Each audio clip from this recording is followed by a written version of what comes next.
This Windermere Real Estate / Whatcom Incorporated property video is presented by Jen Freeman and Leah Cruz.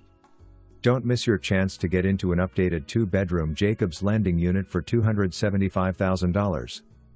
This flexible floor plan offers a bedroom and bathroom on both levels plus the open concept kitchen / dining / living space popular with the modern buyer. Bonus: this unit has a walk-in tiled shower upstairs, a rare find. Delightful community amenities include an indoor pool for year-round use, hot tub, sports court and clubhouse. Birch Bay is booming and this prime location is steps from the beach, walking path, dining and entertainment. This could make a fantastic addition to your investment portfolio. Jacobs Landing is one of the few Birch Bay condo complexes that allows short-term and long-term rentals.